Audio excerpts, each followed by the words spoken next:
देखिए जी, हाँ जी। एक अवार्ड मिला, राष्ट्रीय शिक्षक अवार्ड आपको मिला है, राष्ट्रपति ने सम्मानित किया और ये अवार्ड आपको दूसरी बार मिला है। किस तरह के क्षण थे वो जब राष्ट्रपति अपना प्रोटोकॉल तोड़ के आपको अवार्ड देने के लिए नीचे आई और ये राष्ट्रपति राष्ट्रीय स्तर का सम्मान आपको मिला? ये मेरे जीवन का सबसे बड़ा क्षण बोलूँगा मैं, ये सबसे बड़ी उपलब्धि है। और मेरे पास शब्द नहीं है कहने के लिए कि राष्ट्रपति जी नीचे आई और मुझे सम्मानित किया, और इतनी ज़्यादा तालियां बज रही थी और लोग इतने ज़्यादा खुश हो रखे थे कि शब्दों में बयान करना आसान नहीं है। लेकिन मैं यही बोलूँगा कि ये मेरे जीवन का सबसे बड़ी उपलब्धि है।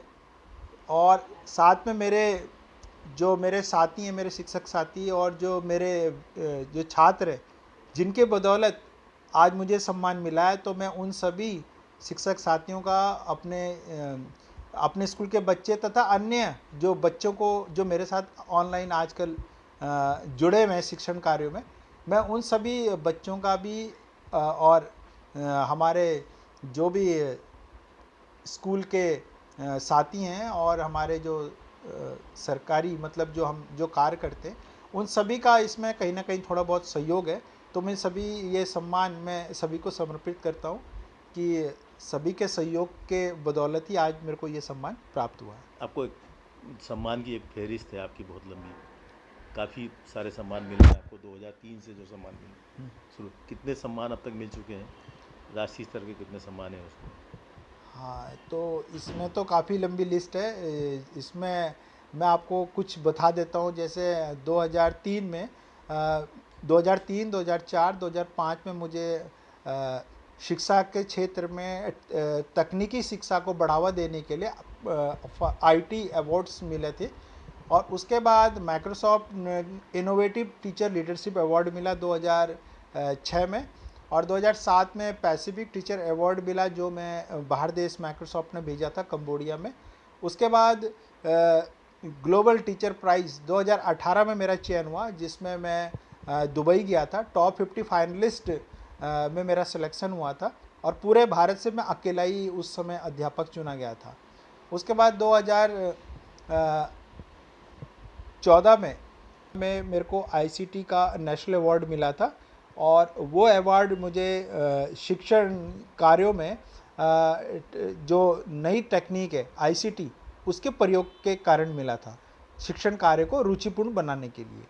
इसी के साथ अब जो मेरे को अवार्ड मिला है उसके बाद 2018 में ग्लोबल टीचर प्राइज़ मेरे को मिला था, जिसमें मैं टॉप 50 फाइनलिस्ट में पूरे वर्ल्ड से चुना गया था। और भारत से उस समय मैं अकेला शिक्षक था और मैंने इसको प्रतिभाग करने के लिए मैं दुबई गया था।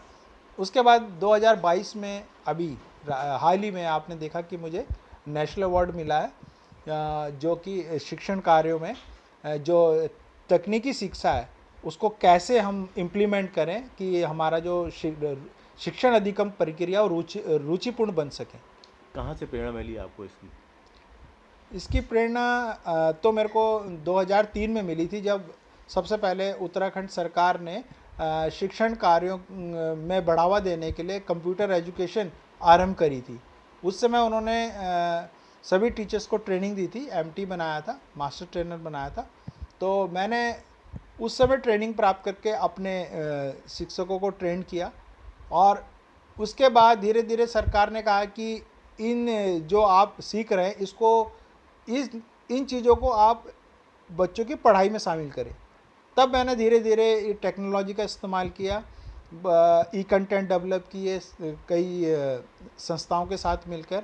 आज मैं पूरा ऑनलाइन जो मेरा पाठ्यक्रम है, जो मैंने इकोनॉमिक सब्जेक्ट में जो भी जितने भी पार्ट्स हैं उनको डिजिटल किया, उनको रुचिपूर्ण बनाने के लिए वीडियोस बनाए, एनिमेशन वीडियो बनाए और इंटरैक्टिव वीडियोस बनाए और क्विज़ बनाए। तो ये सारी चीज़ें जोड़ के ऑफलाइन प्लस ऑनलाइन दोनों माध्यम से आज मैं शिक्षण कार्य करा रहा हूँ बच्चों को, जो बहुत ही रुचिपूर्ण है और इनोवेटिव है।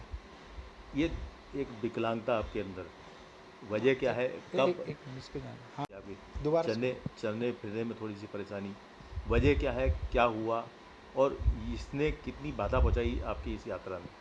हाँ, जब मैं 2 साल का था तो मेरे को पोलियो हुआ था। उस समय हम लोग पौड़ी गढ़वाल गांव में रहते थे और मेरी माँ शिक्षिका थी। तो उस समय पोलियो के बारे में कोई नहीं जानता था कि पोलियो ड्रॉप्स क्या होती है। तो जब मेरे को पोलियो हुआ तो इसको हमने डॉक्टर्स को दिखाया तो डॉक्टर्स ने यही कहा कि आपने पोलियो ड्रॉप्स नहीं पिलाया। कोई जानता नहीं था।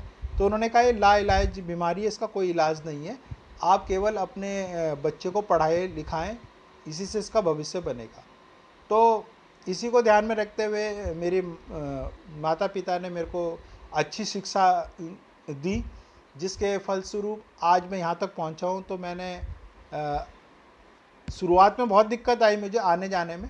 आज मैं विद्यालय आने जाने के लिए मॉडिफाई मैंने स्कूटर करा रखा, 3 पहिए वाला स्कूटर है। साथ में कार भी मैंने मॉडिफाई करा रखी ऑटोमेटिक, तो मैं वो दोनों का प्रयोग करता हूँ। तो टेक्नोलॉजी मेरे लिए बहुत आसान हो गई। टेक्नोलॉजी के कारण मैं आज जो नहीं कर सकता था विकलांग होके, आज मैं वो सारे काम करता हूँ, बल्कि और लोगों से भी बेहतर करता हूँ, जिसके कारण आपने देखा कि मुझे पुरस्कार मिला।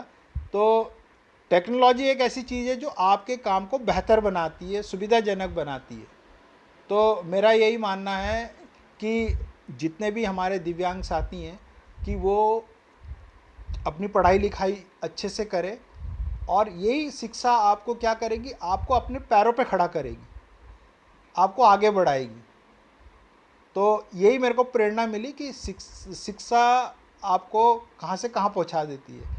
तो पढ़ना लिखना बहुत ज़रूरी है। तो मैंने लगातार पढ़ता रहा, बीए करा, फिर एमए किए, 3 सब्जेक्ट में मैंने एमए किए, फिर कंप्यूटर साइंस ये कंप्यूटर में पोस्ट ग्रेजुएट डिप्लोमा किया, कंपटीशन दिए कई, तो मेरा सिलेक्शन हुआ था 2098 में। मैं एलटी सामान्य पद पर अति दुर्गम विद्यालय में मेरी तैनाती हुई। मतलब सब लोगों ने मुझे ये उस समय कहा था कि छोड़ो, वहाँ जाने की क्या ज़रूरत है, और तैयारी करना, इतने दुर्गम पहाड़ में कैसे जाओगे। लेकिन मैंने हिम्मत नहीं हारी। मैं खच्चर सर जाता था, खच्चर से आता था, लेकिन मैंने वहाँ ज्वाइन करा और वहाँ 6 महीने रहा। और उसके बाद मेरा ट्रांसफ़र राजकीय इंटर कॉलेज पाबू में हो गया। उसके बाद मैं हरिद्वार आ गया, राजकीय इंटर कॉलेज रुड़की में। यहाँ मैंने और तैयारी करी लोक सेवा आयोग से, फिर मैं प्रवक्ता के लिए चयनित हुआ और रायका लंडोरा और उसके बाद रायका भेल में आ गया। तब से मैं यहाँ लगातार बच्चों को राष्ट्रपति अवार्ड मिले। जिस दिन ये घोषणा हुई थी और एमएचआरडी की टीम विद्यालय में आई थी वीडियो शूट करने के लिए, तो बच्चे बहुत खुश हुए। बच्चों ने बढ़ चढ़कर हिस्सा लिया, बच्चों से बहुत सारी बाइट्स ली उन्होंने। तो बच्चों ने बहुत ही पॉजिटिव ढंग से बताया कि सर कितने मेहनती हैं, सर हमें किस तरह क्या क्या कराते हैं, प्रोजेक्ट्स बच्चों को कराता हूँ मैं। तो बच्चों ने बताया कि सर प्रोजेक्ट्स करवाते हैं, सर प्रोजेक्टर के माध्यम से पढ़ाते हैं, मैं अपना लैपटॉप ले जाता हूँ स्कूल, फिर उसमें प्रोजेक्टर जोड़ता हूँ, फिर चलाता हूँ। आधा काम बच्चे कर देते हैं जोड़ने ओड़ने का काम, बाकी मैं करता हूँ, क्योंकि उन्हें भी इंटरेस्ट आता है। कहते हैं सर प्रोजेक्टर से पढ़ाइए। तो मैं लैब का इंचार्ज, मेरे को 21 साल हो गए कंप्यूटर लैब का मेरे पास इंचार्ज भी हूँ। और इसके साथ साथ मैं कंप्यूटर लैब एक्टिविटी भी बच्चों को कराता हूँ, लैब में भी उनको पढ़ाता हूँ कंप्यूटर। उनको कभी मेरे को एक्स्ट्रा क्लास मिल जाती है, जिस दिन कोई टीचर नहीं आता तो उन बच्चों को भी कंप्यूटर की जानकारी देता हूँ, ABCD कि कैसे कंप्यूटर काम करता है। उन्हें खोल के भी दिखाता हूँ कौन सा हार्डवेयर है, कौन सा सॉफ्टवेयर है। तो बच्चे को भी ये भी सिखाता हूँ कि इंटरनेट कैसे यूज़ होता है। हमारे यहाँ इंटरनेट, हमारे यहाँ 2011 में ICT लैब आ गई थी, तब से लगातार कंप्यूटर चल रहे हैं और लगातार इंटरनेट में हमारे यहाँ काम होता है, बच्चे सारे काम करते हैं। और स्कूल की पढ़ाई के साथ साथ मैं ऑफिशियल वर्क भी बहुत करता हूँ विद्यालय के लिए। जैसे ऑनलाइन कोई डाटा फीडिंग करनी है या कोई नया सॉफ्टवेयर आ गया उसकी जानकारी कैसे देनी है। इससे पूर्व मैंने बहुत सारे कम से कम प्रदेश के कम से कम 5000 से ज़्यादा टीचरों को ट्रेनिंग दी है कंप्यूटर से संबंधित। और आपने देखा होगा कि पिछले वर्ष दीक्षा निष्ठा और दीक्षा की जो ऑनलाइन ट्रेनिंग हुई थी उसका रिसोर्स पर्सन के रूप में मैं रहा और सभी टीचर्स को मैंने ट्रेंड किया कि किसी प्रकार की कोई समस्या आती थी तो मैं टीचर्स को वीडियो बना के शेयर करता था। और अगर उसके बाद भी काम नहीं बनता था तो टीचर मेरे को कभी भी कॉल कर लेते थे, चाहे रात के 12 बज रहे हो, मैं उनको कभी मन निराश नहीं करता था। जो भी दिक्कत आती थी मैंने शॉर्ट आउट करी टीचर्स की। तो अभी भी मैं लगातार काम करता ही हूँ कि कोई भी डिफ़िकल्टी होती है तो ट्रेनिंग के लिए अभी भी मैं दिल्ली में बार बार मैं जाता रहता हूँ। एनसीईआरटी, कभी दीक्षा ट्रेनिंग के लिए बुला लेते हैं, कभी आप एससीईआरटी बुला लेते हैं। तो मैं आज तक मैंने कोई ट्रेनिंग मिस नहीं करी है और लोगों को ट्रेन किया है। जब जब सरकार की ज़रूरत पड़ती है तो मैं पूरा अपना योगदान देता हूँ।